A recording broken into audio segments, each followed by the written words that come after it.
Owl at Home by Arnold Lobel. Contents: The Guest, Strange Bumps, Tea Water Tea, Upstairs and Downstairs, Owl and the Moon. The Guest. Owl was at home. "How good it feels to be sitting by this fire," said Owl. "It is so cold and snowy outside."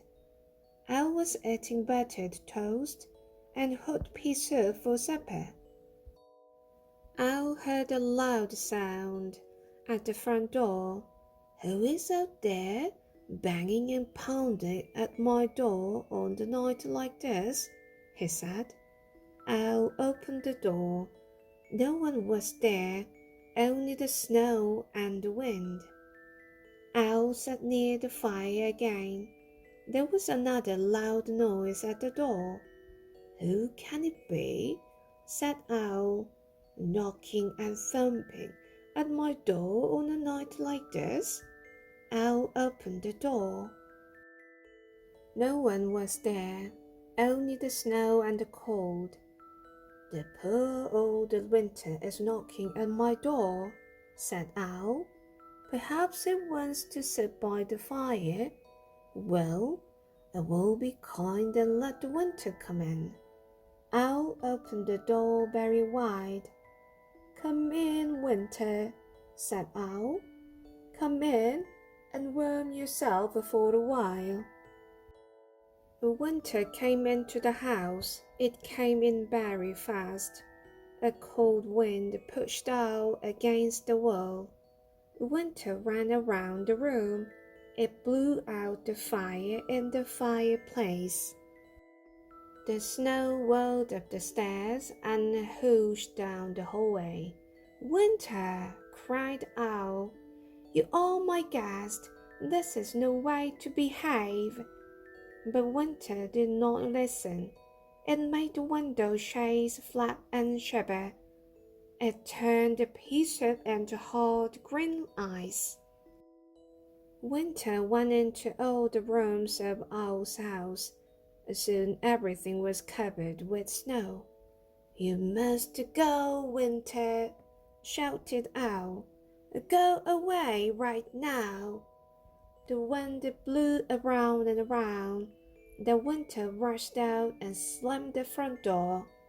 "Goodbye," called Owl, "and do not come back." Owl made a new fire in the fireplace. The room became warm again. The snow melted away. The hard green ice turned back into soft pea soup. Owl sat down in his chair and quietly finished his supper. Strange Bumps. Owl was in bed. "It is time to blow out the candle and go to sleep," he said with a yawn. Then Owl saw two bumps under his blanket at the bottom of his bed. "What can those strange bumps be?" asked the Owl. Owl lifted up the blanket. He looked down into the bed. All he could see was darkness.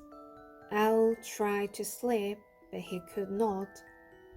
"What if those two strange bumps grow bigger and bigger while I am asleep?" said Owl. "That will not be pleasant." Owl moved his right foot up and down. The bump on the right moved up and down. "One of those bumps is moving," said Owl. Owl moved his left foot up and down. The bump on the left moved up and down. "The other bump is moving," cried Owl. Owl pulled all the covers off his bed. The bumps were gone. All Owl could see at the bottom of the bed were his own 2 feet. "But now I am cold," said Owl. "I will cover myself with the blankets again." As soon as he did, he saw the same 2 bumps. "Those bumps are back," shouted Owl. Bumps, bumps, bumps!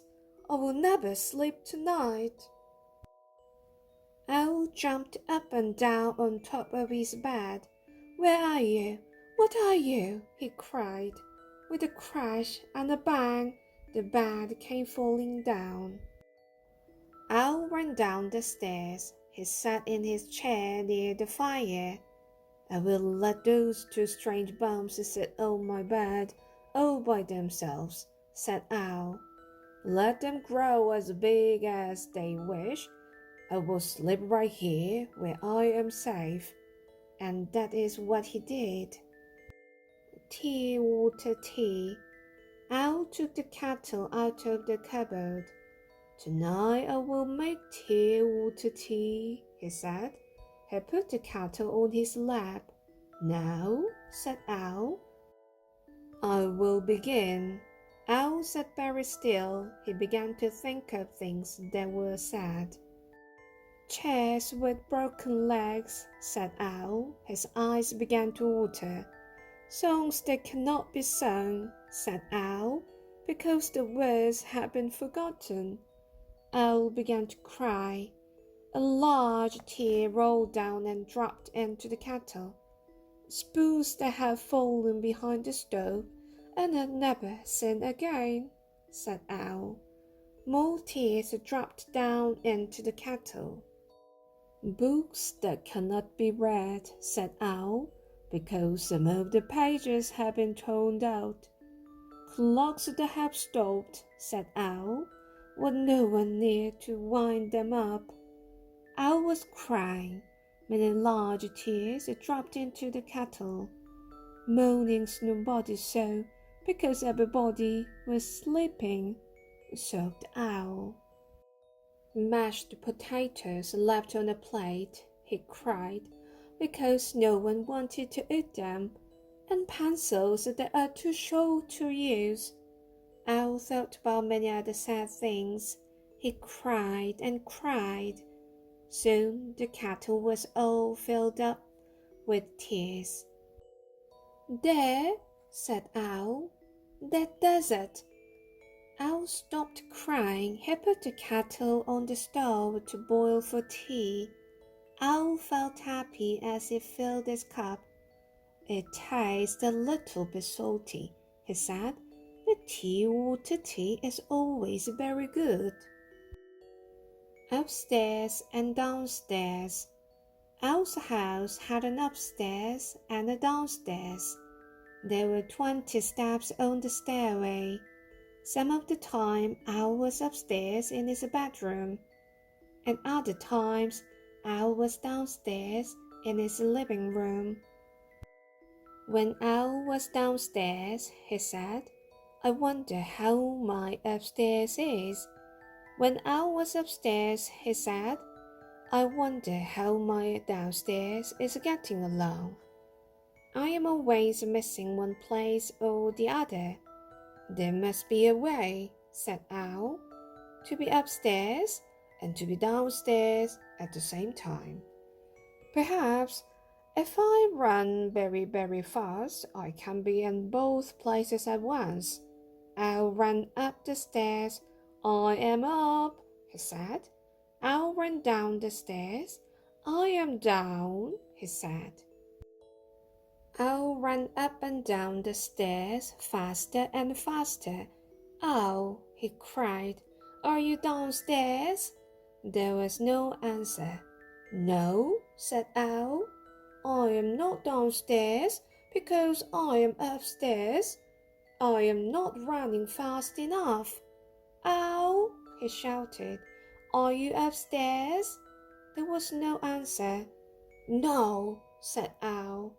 I am not upstairs because I am downstairs. I must run even faster. Faster, faster, faster, cried Owl. Owl ran upstairs and downstairs all evening, but he could not be in both places at once. When I am up, said Owl, I am not down. When I am down, I am not up. Oh, I am is very tired. Owl sat down to rest. He sat on the 10th step because it was a place that was right in the middle. Owl and the Moon. One night, Owl went down to the seashore. He sat on a large rock and looked out at the waves. Everything was dark.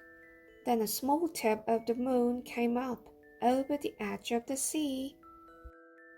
Owl watched the moon. It climbed higher and higher into the sky. Soon the whole round moon was shining.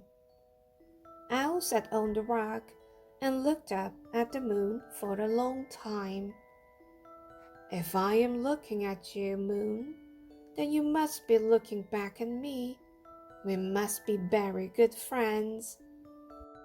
The moon did not answer, but Owl said, I will come back and see you again, moon, but now I must go home. Owl walked down the path. He looked up at the sky. The moon was still there. It was following him. No, no, moon, said Owl. It is kind of you to light my way, but you must stay up over the sea where you look so fine. Owl walked on a little further. He looked at the sky again. There was the moon coming right along with him. Dear moon, said Owl, you really must not come on with me. My house is small. You do not fit through the door, and I have nothing to give you for supper. Owl kept on walking. The moon sailed after him over the tops of the trees. Moon, said Owl, I think that you do not hear me. Owl climbed to the top of a hill. He shouted as loudly as he could, Goodbye, moon. The moon went behind some clouds. Owl looked and looked. The moon was gone. It is always a little sad to say goodbye to a friend, said Owl. Owl came home. He put on his pajamas and went to bed. The room was very dark. Owl was still feeling sad. All at once, Owl's bedroom was filled with silver light. Owl looked out of the window. The moon was coming from behind the clouds. Moon, you have followed me all the way home. What a good round friend you are, said Owl. Then Owl put his head on the pillow and closed his eyes. The moon was shining down through the window. Owl did not feel sad at all. The end. Thank you for listening.